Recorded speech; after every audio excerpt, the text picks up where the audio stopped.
the Steves. Whoop!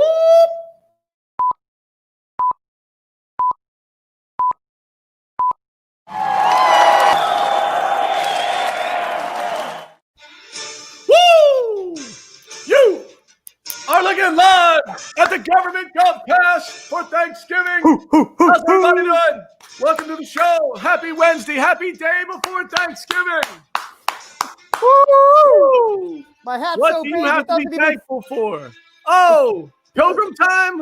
it doesn't even fit in the camera. I got to sit back farther. The hat's too tall. Oh, yeah. Hold on. Let me. Can I chair me down? Look. We are live. Oh, welcome everybody. Happy day before Thanksgiving. Hope everybody's doing great. Hope you are only working half day max, so you can enjoy both this long weekend and today and hope you're COVID free. My partner in crime, Stevie B. Stephen Bryan here, the Dean of GovSales University. Jack, it looks like we're both also wearing Under Armour shirts today. I see your little logo. What's the gear? We got the gear. We all got Under Armour. Thanksgiving turkey chicken. Maryland sponsored over here. Maryland, downtown Baltimore blowing up big time. Under Armour. Great. Andrea's wrapping up the end of the month out there doing big sales things. So she always we starts at about 8 a.m. Hey, it's the end of the month. I'm super swamped. Could you guys get through the show? So we were going to carry the show today without her. I'm sure it'll be great. And she was going to close a lot of money and do great things on the GovSpend side. And so before we bring our guest on today, we have a couple just intro things. It'll be funny Thanksgiving things. So first, wanted to talk about what we're thankful for. Steve, what's your number one thing you're thankful for? Man, number one. Besides the ratings explosion of this show. Yes, thankful for the GovCast. Actually, that ties it. I am thankful to be employed. I know a lot of people had a rough year this year. There's been a lot of layoffs and companies struggling. That's why we're trying to educate them on selling to the government, because that is something that can really save your business. But as far as me personally, just thankful for my family. We've really bonded since March. Well, we've always bonded, but made an extra effort to connect, being remote and socially distancing through webinar calls every Sunday. And it's really been bringing our family, even my grandma that's 97 in a retirement home, they bring someone in, they set her up on the computer. So just seeing her and connecting with the family, that's what I'm grateful for the most, Jack. That's awesome. How about you? Yeah, similar. I think obviously for everyone, 2020 has been different. And, just for me personally, it's actually been, knock on wood, if we can get through these last 8 weeks without COVID free. I mean, number one, obviously I've been COVID free and everyone in my family has. So that's a true blessing. And other than that, the year for me has been really positive. Our company's done really well. And there's a lot of emphasis on selling to the government. And I bought a place up north, and so I thought I'd have to commute back and forth, and working from home has allowed me to be up here. Yeah. And so it's really 2020 for me has really been a blessing, and I might be in the minority with that, but I've really, for me, just like you said, spending time with our family, it's been great. And just I just think the health thing is the most important, right? I always think about, I don't know why, but I always think about Steve Jobs. If you read that big book, I actually have it, the big book about his life. Yeah. He had everything. And he got sick, and he was really into kind of the natural healing and went that way when he got sick and wound up passing away. And, on his deathbed, he was like, hey, I should have done it another way. And I always think he had everything. That guy was amazing. And just, without our health, we don't have much. So I just want to encourage everybody to be super thankful that 2020 can be obviously stressful, but also really blessing, especially if you've been fortunate enough to stay healthy and your friends and family have. And so just want to encourage folks to have a great weekend and just appreciate the glass is half full, right? It's half full. Yep. Always remember that. Amen. Yeah. So I think you had to go ahead. I was going to say, and anybody that's tuned in right now, just post your comments below. Let us know what you're thankful for. Love to share that. Anybody in our audience. Yeah, that would be great. I think it'd be great. Yeah. Comments below. We'll go through them. If the things you're thankful for as you head into Thanksgiving weekend. I think, Steve, you went to, as a little funny item, what's the government spending on Thanksgiving gear? So what do you got? Oh, yes. Stats we did wine last week. So what do you have here for Thanksgiving stuff?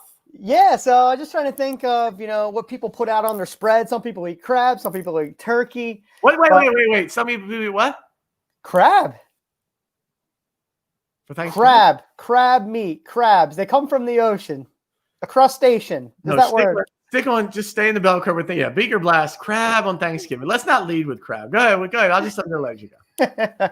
Sorry, I was on a call earlier. Someone mentioned crab eating for Thanksgiving. I loved it. No. But as far as people or the government spending money, so turkeys was my first search. And they spend roughly, I would say on average, around $300 million a year on turkey.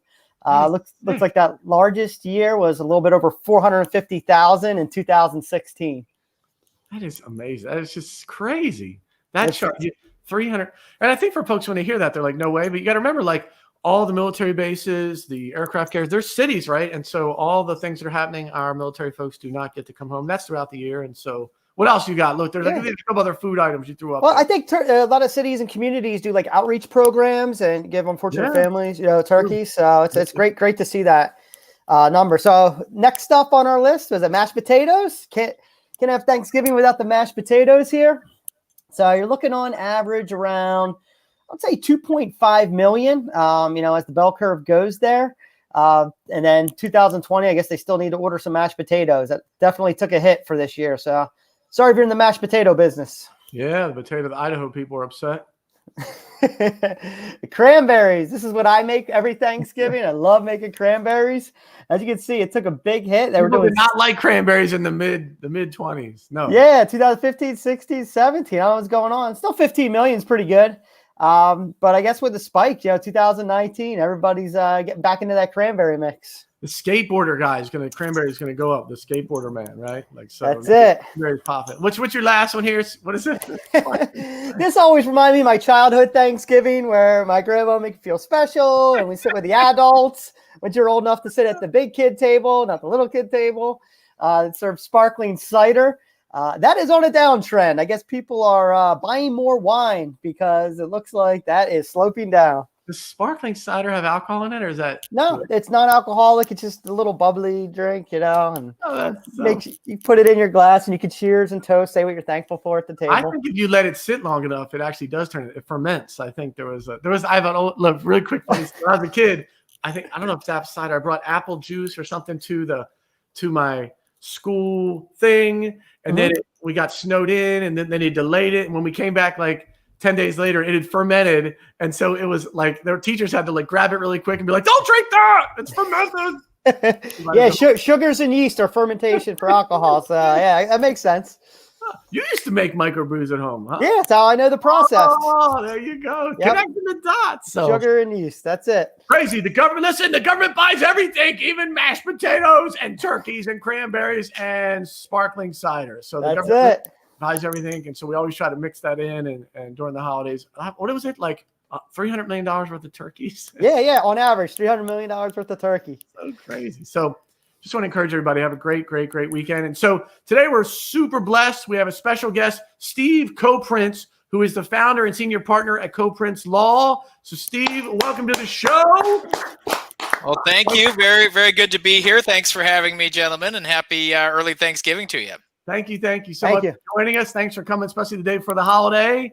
And for our audience, a little behind the scenes. So Steve and I are both in Central Florida. We are probably literally like 2 miles apart. So we are, although we're virtual, we are super close. And so I saw him on LinkedIn. I'm like, does that guy live in the same near me? And so connected some time ago and then found out like he's also in the government space and his firm's doing a ton of things. And so that's really why we had him on. So Steve, can you tell folks about your background and what your firm does?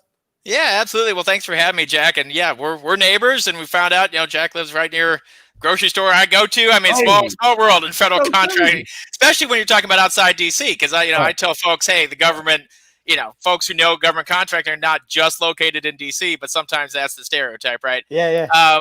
But right here, Central Florida is gonna be the new contract. I mean, we got all sorts of stuff going on here with NASA and DOD. I mean, it's a lot of reason to be here. So, and we're worldwide. The government's worldwide, and contractors are, and smart professionals are now too, especially in the virtual era. But yeah, I mean, our firm's a small firm, 5 attorneys right now. And we focus exclusively on federal government contracts law. That's all we do is federal government contracts law. And so that's everything from compliance. And we get folks who just say, tell us what the rules are. And when you got the FAR, which in print form is like yay thick, and I began my career in the day where the firm would, and then you add on the DFARs and all that, it keeps going and going. I began my career in the day where the firm my original firm, not the one I founded, would give everyone a copy of the FAR, in print form every year. Here you go. And they just kept getting bigger and bigger. It's like 6-point font, you're trying to read this thing. So we deal with the compliance part. People just want to know what the rules are, especially a lot of small businesses out there, because we work primarily with small and mid-sized companies who may not have the bandwidth or the budget for an in-house legal counsel or in-house legal that specializes in contracting. So we help them figure out what the rules are and how to comply with the limitation on subcontracting, whatever that, whatever their compliance need would be. We do dispute resolution. And so oftentimes it's friendlier than people think. We do a lot of, ADR, alternative dispute resolution, where we're just mediating something with the government when there's usually a non-payment or, this extra work that's been required, and trying to figure out how much the contractor's owed for that. Could be a bid protest, and we file them, we defend them too. When someone files a bid protest, and we will help the agency defend that if that's what our client wants us to do. And we do what we lawyers call the transactional work, which is writing documents, negotiating contracts, editing, redlining, all those sorts of things. And, folks who don't know government contracts, when they hear that you're a government contracts attorney, they think, oh, you're spending all day negotiating contracts with the government. I say, no, the government doesn't negotiate typically. And there are cases when they do, but the typical contract is here's a contract, sign it. It's the solicitation with the cover sheet on it. But we do a lot of subcontracts, teaming agreements, mentor-protege agreements, all those sorts of things that contractors need to work with one another. And then occasionally we do get in change orders and things like that into negotiations with government. And so, the firm is actually located in Kansas. That's where I lived for a number of years. And that lets us actually have a considerably lower overhead than a lot of folks who are located in DC. And then last year I said, what the heck am I doing with these winters? I'm coming down to Florida. So I'm working remote, and, that was a decision made before COVID, but it's worked out. Ever since, so. I think it's a great overview. I think when folks hear law firm and they hear lawyer, they always think, as you mentioned, dispute and there's a problem. And I think one of the most interesting parts that we've talked about is like your firm helping folks actually win business, right? What are the 8A set aside? What are the parameters? What are all the things? So can you talk a little bit about that? Like, outside of dispute resolution, all the things you kind of help firms, companies that are looking to do business with the federal government.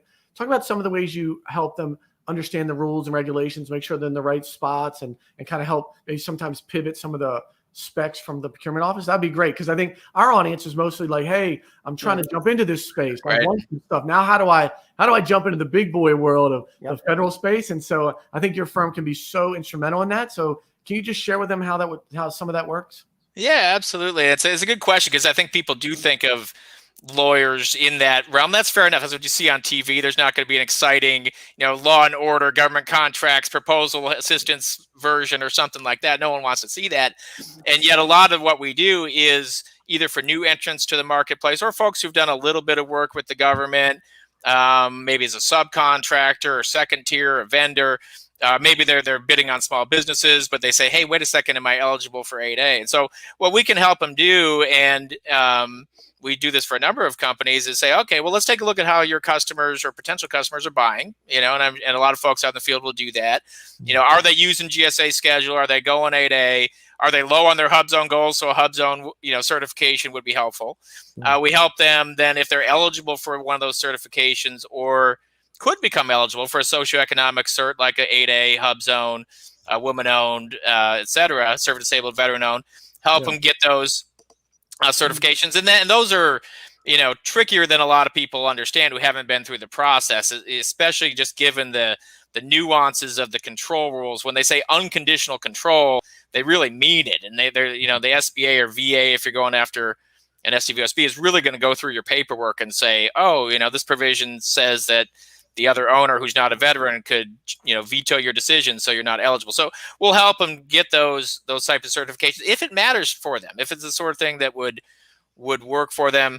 Give them advice about connecting also potentially with large primes. Some folks don't realize that large primes have subcontracting plans and goals, and that you can connect with the SBLOs, and there are a lot of things that we can do just to point folks in the right direction. But what I've found to be in addition to the certifications, probably the most important thing that we can do for folks is, with respect to joining the government market, is really stop being so scared about all the terms and conditions that are in those solicitations. Because people see that and they got, if it's not a commercial item buy, especially, and you see, here's 100 FAR clauses and DFAR clauses, and I'll never understand what any of this means. I don't have time for it.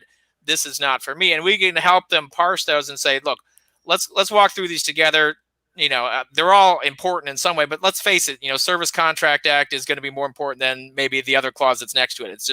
It's enforced more. So let's think about the ones that you really need to know and understand really well.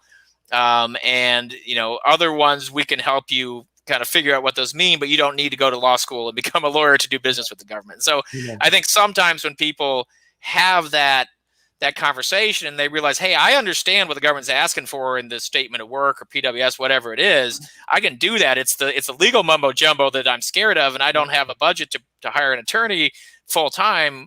We can help them with that process. And just that alone, just that relief that they can feel that somebody can help them understand the legal mumbo jumbo that is thrown into these solicitations, and sometimes it's pages and pages long, I think gives people the confidence to maybe take that next step that they wouldn't otherwise do. Yeah, and I think for our audience, we always talk about start state and local, and then when you jump into the federal market, could not recommend Koprince Law more, because again, it's forget the dispute part. You'll find lawyers to do that, but you need some folks to help you kind of navigate. And then once you've done it a couple of times, you'll understand it. Like all things in life, once we've done it once or twice. And so just encourage folks, as you jump into the federal space, don't do it alone, because it can be a little intimidating, and having someone like Steve's firm help you could be immensely important during the process. So you're not just spinning your wheels. You know what I mean? So. Well, thanks, Steve. I was on your blog, and I was reading that you guys are actually doing I think with Carol Bernard at Govology, a SAM registration course. That's exactly right. Yeah, we work with Govology regularly. Carol and I go back a number of years, and it's a great platform there. But yeah, we're doing a course on SAM registration, how to register for your SAM properly is what we're calling that course. And what we've found, Carol sees this too, and he goes back, and for those in the audience who don't know Carol, not only the founder of Govology, but former SBA official, former VA official. I mean, he's got a lot of background, and former PTAC too. I mean, he's got kind of the trifecta there. And what he's seen, what I've seen, is that folks go in and they're either scared by SAM, so scared by it that they just don't do it, or they assign it to the lowest person on the totem pole who doesn't have any clue what they're doing when it comes to like reps and certs, for example, and just clicking stuff. And so what we're trying to do is walk through that SAM profile, break it down in a way that makes sense. And my part of it is really going through those reps and certs and saying, what do you need to know for this? What's the government care about here? Why are they asking this? Don't click yes or no until you understand what they're asking. And hopefully with that sort of background, it will ease the fear that some folks have about SAM, or let them know that maybe they, if they assign that down the totem pole somewhere, that they should probably have that a little higher up, that maybe they, reps and certs, especially, government gets you in trouble, False Claims Act, so be careful that you understand what those are. So it's we're not trying to scare anybody, but we're trying to give them the information that they need to go into SAM knowing what they need to know, and taking it seriously as well. Yeah. I think with SAM, every time someone wants to do business with the federal government, I'm like, register for SAM first. So I love your opinion on any other certifications that are must-haves with the federal, because I know SAM is like the number one go-to. But is there anything else for people just starting out that you would recommend them getting certified in order to be successful in selling to the feds? Yeah, so SAM, that's required. So if you're going to sell the feds, you got to have a SAM profile. And beyond that, it's, if you're, what I would suggest then is assuming you're a small business, lock that down first. And so small business is a self-certification under SAM. And so folks sometimes assume they're small when they're not. In other words, there's this concept called affiliation, which I'm sure you gentlemen and many of your audience members have heard of, but that's a situation where in determining whether a company is small, the SBA, which makes the determination, will add somebody else's size. And so if I own 100% of company A, 100% of company B, they're affiliated even if they don't do any business together. Or if I'm a wholly owned subsidiary of Google and I've done zero revenues, I'm still a multi-billion-dollar company because I'm a wholly owned subsidiary of Google. And so, we don't get the benefit essentially of the large business resources without taking their size test with us. And it's not always that simple. There's some things like affiliation based on family relationships or based on common investments, and it starts getting really into the weeds. So what we say is, look, you're going to go, having small business self-certification, which can be challenged in the protest, which is why you want to lock it down, opens you up to the 25% or so of the federal market that's being set aside generally for small businesses only. So you're only competing against firms of your size. That narrows the playing field. You don't want to go out and compete against Boeing for your first contract, probably, unless you're lucky. But you're not entering the federal market that way. And so, understand those rules, self-certify for that, and then think about other market segmentation, those socioeconomic certs, again, HUBZone, service stable, woman. If you qualify for any of those or could qualify, that further opens up reduced segments of the marketplace where you're only competing against folks who have those certs, or maybe even are going to get sole sources sometimes, especially in 8A, and I'm seeing more in HUBZone just because government's desperate for good HUBZones, and so they'll sometimes do a sole source because they can't find 2 HUBZones to compete. And then the final thing I'd say is, thinking about the vehicles, because a lot of people come into government contracting for the first time, and the first thing is SAM. Second thing is I got to get a GSA schedule. GSA, I was going to say. Got to get scheduled. And so I say, well, whoa, slow down here. Yeah. Take a look at who you want to sell to, who are your contracting offices, who are your potential customers. It's not everybody. I mean, it may be regional, it may be a particular agency, maybe it's just the Army, and maybe it's the Army at a certain couple bases. How are they buying what you sell? Are they using the schedule for that or not? Because it's 30% or something of folks get on schedule and never sell anything on there. Why? Probably because the government wasn't actually buying what they sold much, at least the offices they were trying to pitch. So doing a little bit of research on Beta SAM now as to how I used to say, go to FPDS-NG, but now it's Beta SAM, which is the site the government is consolidating here.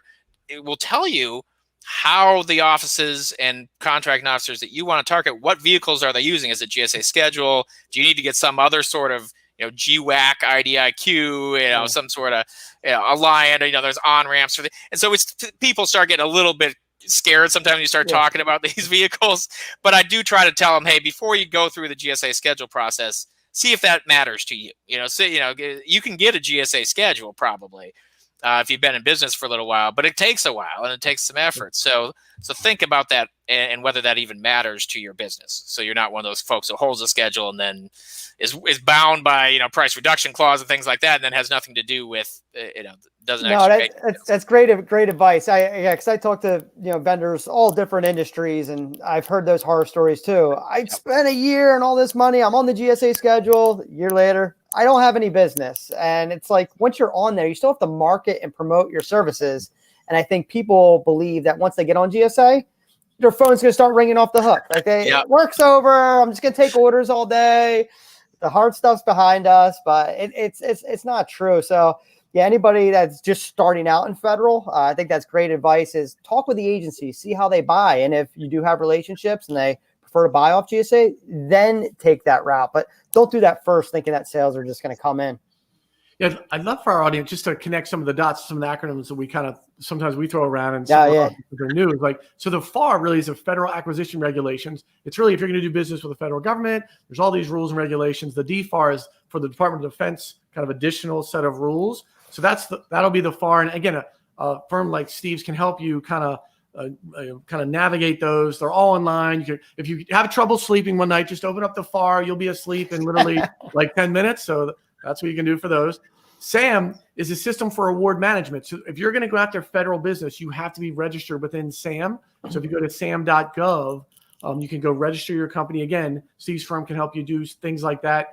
And the government, as a 100,000 foot level, is trying to put everything in sam.gov. They're trying to make that really be the repository of a lot of the information for the federal government. And so Steve mentioned FPDS. You can go there and see some of the legacy purchases of federal agencies, but sam.gov is where you'd go register your company if you want to do business with the federal government. And then lastly, we've talked some about GSA schedules. So the General Services Administration has a bunch of schedules or a bunch of contracts that you can apply to get on.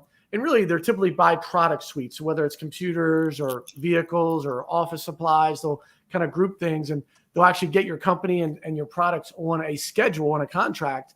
so that agencies can go buy off one of those. So those are just some of the topics we were talking about. If you're new, so just want to connect some of those dots, but all of them really, once you figure out your way, it's like anything else in the business world, right? Once you figure out the way you works for you, you'll master it and it'll become second nature. And again, we put out, I think, a couple weeks ago in our webinar, like some resources, some companies that'll help you, and Steve's firm being one of those, will help you navigate some of those.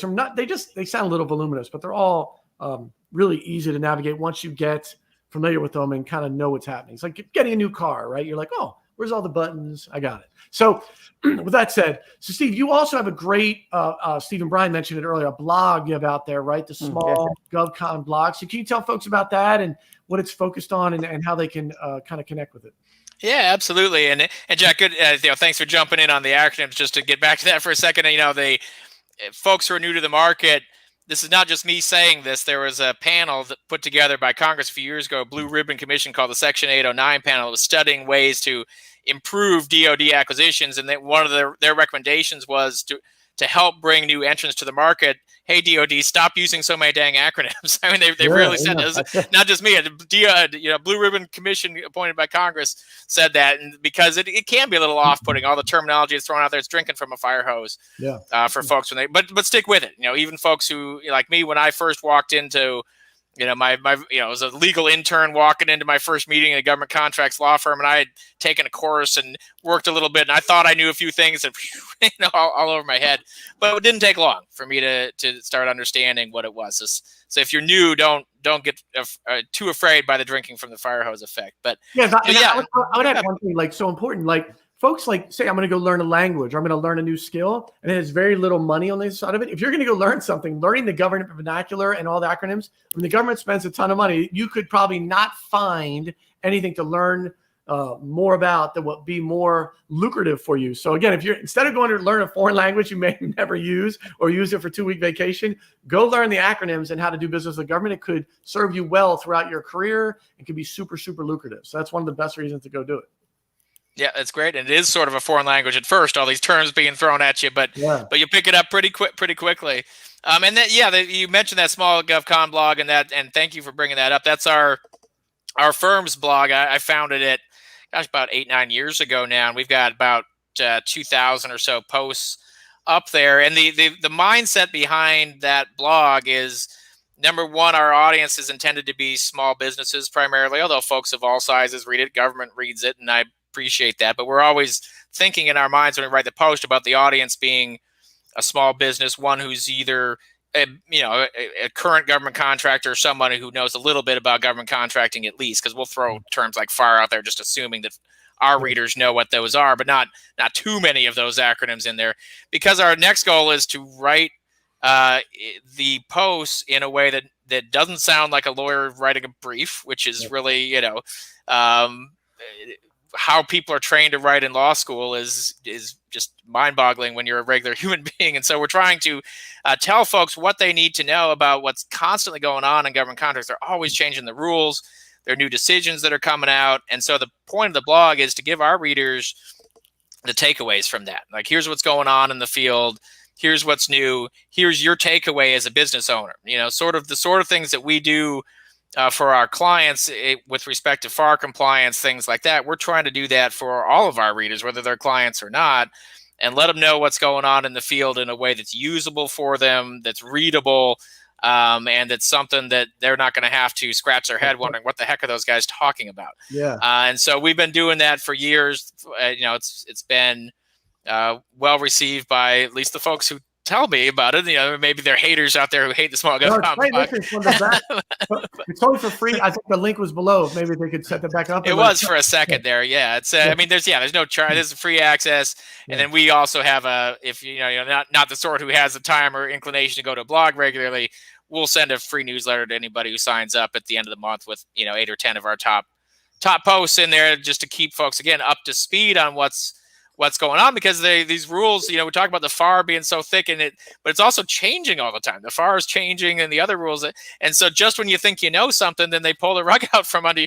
And so this is what we're, one of the things that we try most to do with the blog is to keep people abreast of those things, because the rules are not set in stone and they are in fact constantly being tweaked. Yep. Yeah, I read one of the blogs and it talked about, I think it was this episode, you coming on, speak with Jack Siney about deep frying turkeys and not burning your house down.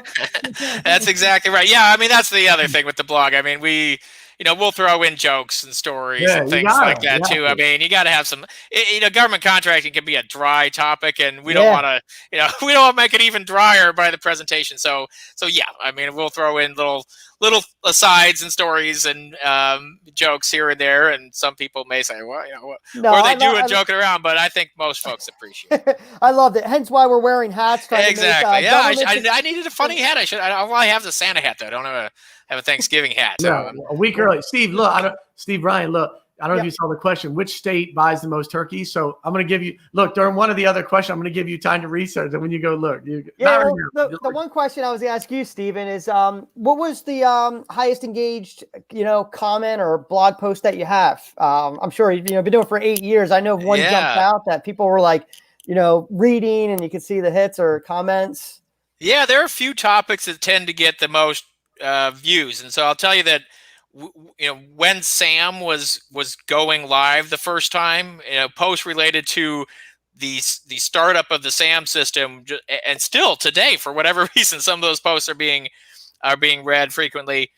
We also posts about the service-disabled veteran-owned small business program get a lot of readership, especially during that time frame when there's this Supreme Court decision called Kingdomware that was evaluating the extent to which the VA had to prioritize those companies. So those topics, for whatever reason, tend to get a lot of views, and also topics about subcontracting. People want to find out how to subcontract in a compliant way. So when the limitation on subcontracting, the rules about how much a small business could subcontract have been changing, people tend to read those a lot and reach out a lot with questions because folks want to do it right. And the rules are always seem to be a little more arcane than perhaps they need to be. So we try to break these down, but folks have reached out. But I would say last time I checked, it's been a few months, still the all-time hits were on posts about the startup of SAM. Like people were really like, what the heck is going on with this SAM thing?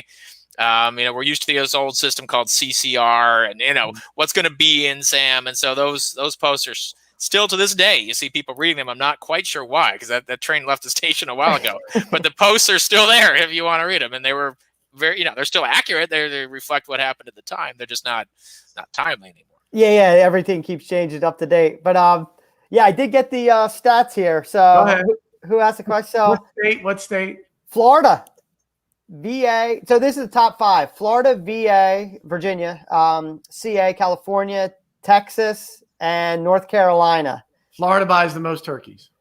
Yes. Most amount of purchase orders. And the top company is Jenny O Turkey Store with $436 million worth of sales. Wow. So you never thought you'd just see some turkey store. That's what? Would you say 400 million? Yeah, 400 million. Jenny O Turkey Store. That's amazing. $400 million in turkey. You just ride by some store. It's crazy. So that is crazy. Look, any more questions, just let us know. We got a database. We'll get it for you.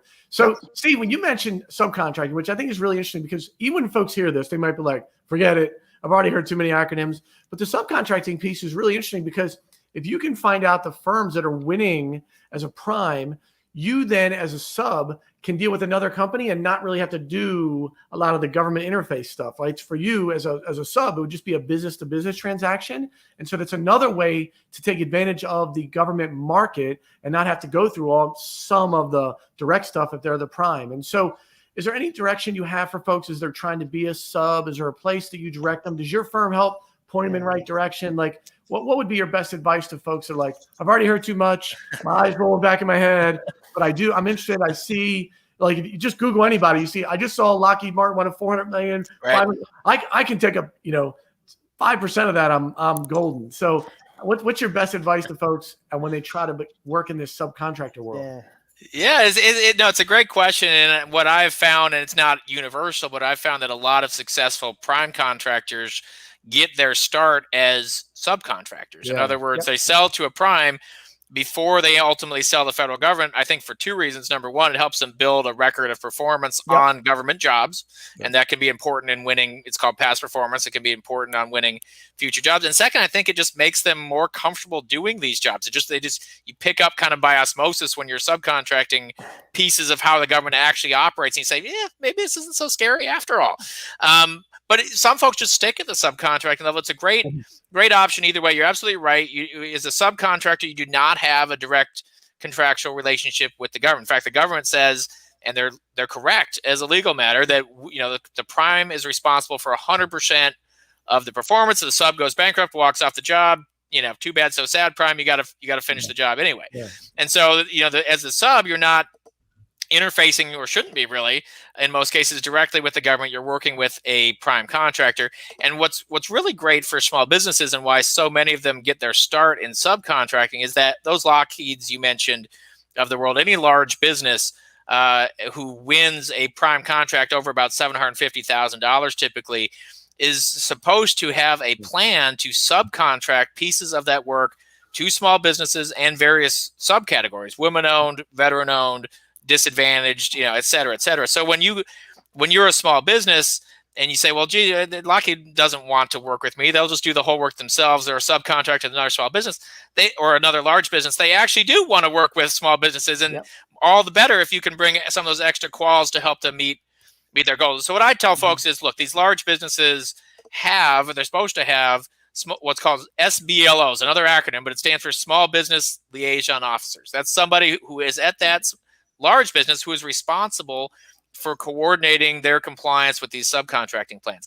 And I tell our folks, call those people. They want to hear from you. They want to meet with you. They want to know who you are. Most of them have a database of vendors with certain qualifications, criteria, et cetera. And so if you introduce yourself to those people, you get to know them, you get in their database, you continue to follow up, because the squeaky wheel gets grease. So be polite, but hey, when can we work together? And lo and behold, they'll probably offer you a subcontract at some point. It'll probably be a fairly small one first to see how you work together, do a good job on it, and more flows from that. So reach out. Government contracts, it's 2020, and we're in the COVID world, but it's still a relationship game. It really is. And so make those relationships, establish those with those small business liaison officers, and good things can happen from that. And you don't have to know the whole FAR to do that. You don't have to know the whole FAR to do that. And then come to us when you're negotiating your subcontract, so that large prime doesn't hose you over, because they sometimes have the tendency to do that in the subcontract. Yeah, I think folks always see the big number and they're like, I want to go get one of those. But it is like all things in life. You got to build, you work your way up to those. And so I think it's a great point to say most of the big primes started as subs, right? And they grew and grew and grew. So that's a super great point.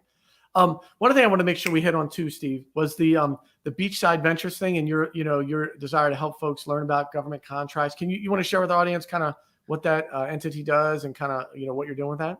Yeah. And so this is just a side project of mine. And so I've been practicing law now for a while, and I still am, but I've dialed back to a part-time role, and I've got a great team, as I mentioned, at the firm. And Shane McCall, who's a colleague of mine, has been for many years, has taken over as the day-to-day manager of the firm, which has freed up some time for me to do something that I've always loved doing, and now have the chance to do a little bit more, and that is teaching specifically about acquisition. And so I've got just a separate, I would be an affiliate under the SBA's rules, but it's a separate little one-man LLC called Koprince Beachside Ventures, because, as Jack mentioned at the outset, we live both near the beach in what's called beachside area of Florida here in the Space Coast.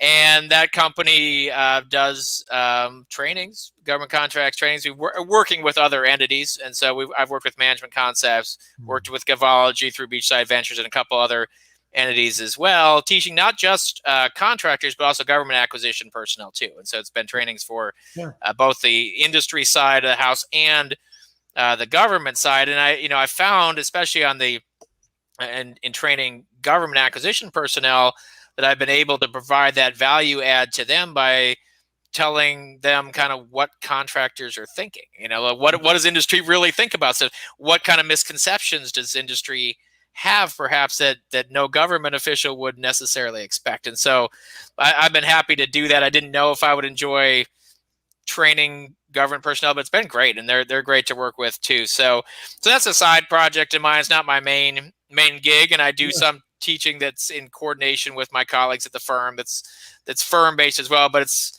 you know, I come from a background. My parents are both retired college professors. My grandfather is a professor. My brother's a professor. You know, my sister-in-law is a teacher, and it goes on and on and on. So it's in the blood, and it's something I enjoy doing quite a lot. Cool. That's awesome.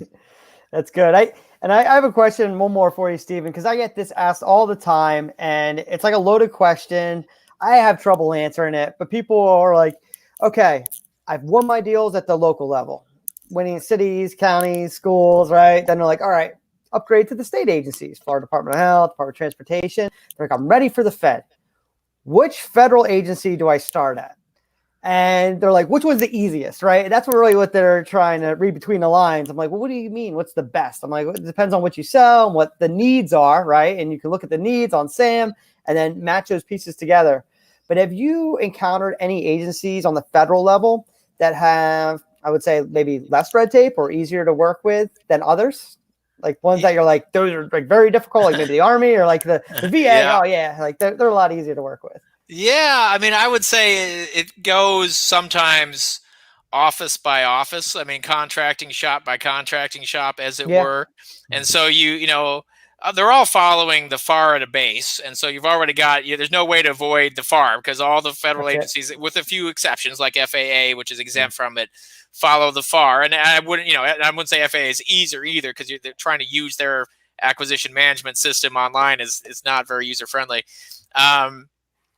But what I would usually tell folks in that situation is look, you know, if you are, for example, an SDVOSB, service disabled veteran-owned small business or veteran-owned small business, you go VA. You know, go to VA because they prioritize those types of businesses, and they're going to make it easiest for you to do it. Beyond that, then. I would go with what you said, Steve, and that was, you know, who's buying what you're selling, who's local to you. We know DoD buys more than anybody of everything. They're by far the biggest spenders. So just on a numbers basis, that often makes sense, but not always. And so who's buying what you're selling? And sometimes, you know, it's hard to say. You know, I would say not one agency versus another is probably too hard a distinction to make, but one office versus another could be, hey, these guys are easy to work with. These guys are not as easy to work with, even different personnel. And so sometimes just having those candid conversations with others who've done business with that entity, especially if you're, say, a small business and you found a larger mentor, say, hey, what are these guys like to work with? What have you heard? Talking to folks like, local small businesses who may have worked with them, PTACs potentially, which are procurement technical assistance centers, getting that information. But I would largely pick it based on who's buying what you're selling, unless there's a situation like the VA, which has a statutory obligation to prioritize veteran-owned businesses. And if you're a veteran-owned business, you want to go where you have the best chance to win. And if you sell something the VA buys, you're already ahead of 99% of the businesses out there because you've got the certification they don't have. So you look for those opportunities, and if they don't exist, you know, I would generally go with who's buying what you're selling, unless you hear bad stuff about them.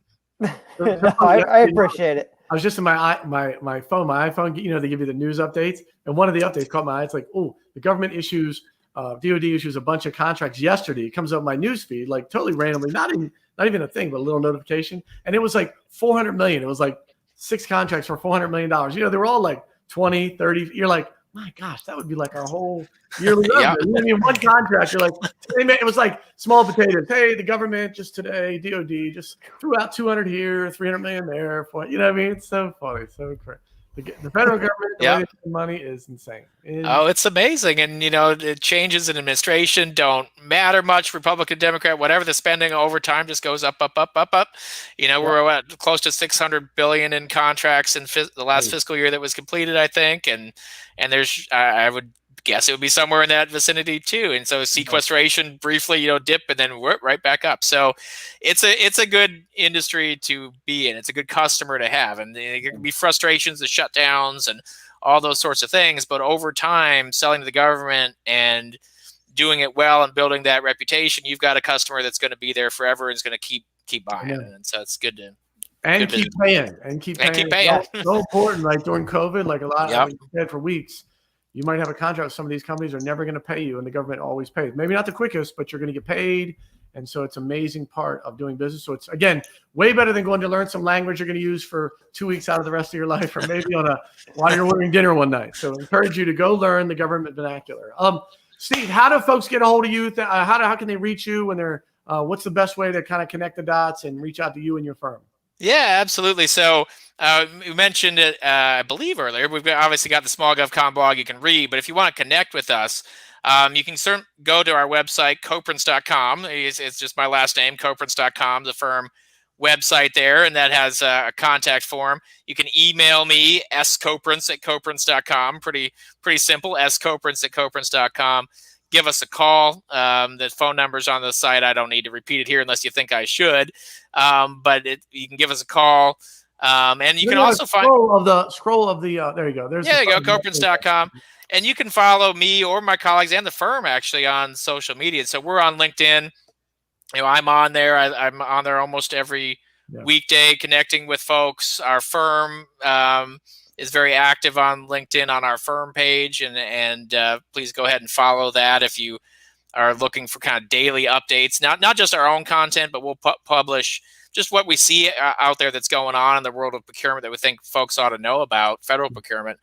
Even if we're not going to write a blog post or something about, just a comment, so you have kind of us collating this information for you. So we're happy however works for you, whether it's phone, email, social media, smoke signals, whatever you want to do. We're available and happy to talk turkey, and by that I mean federal procurement with anybody who calls. That's a bad joke. Oh, man, yeah.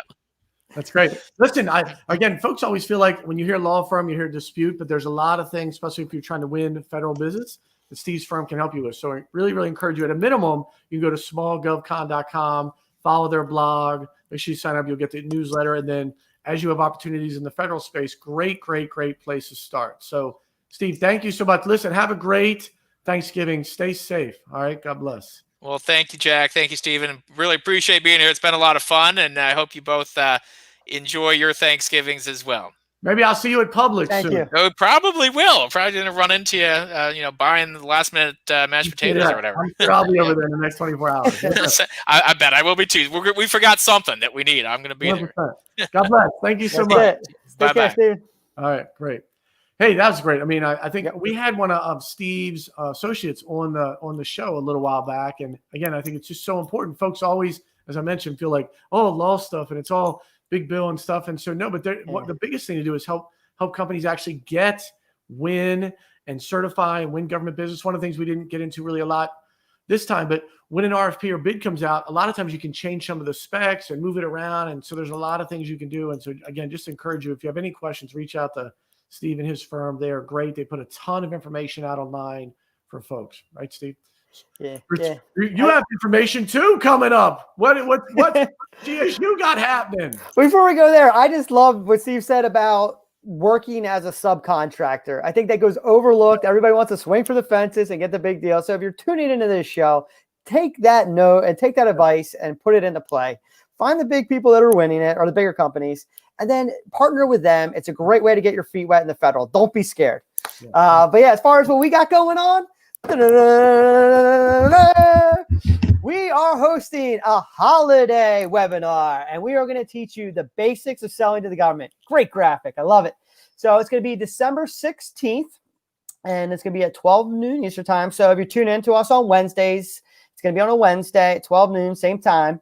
And we're going to be going over the basics of selling to the government. And the question we get asked the most, what we're going to be covering here, is where do I start? Where do I begin? Yeah. People are like, great, I see you spend $400 million on turkeys. What's the first thing that I do? Like, how do I sell a turkey to the government? Right? Yeah, that's the question.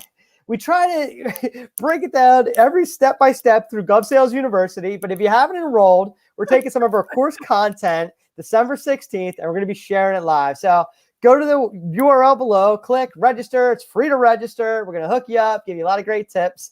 So hopefully see you there at December 16th at 12 noon.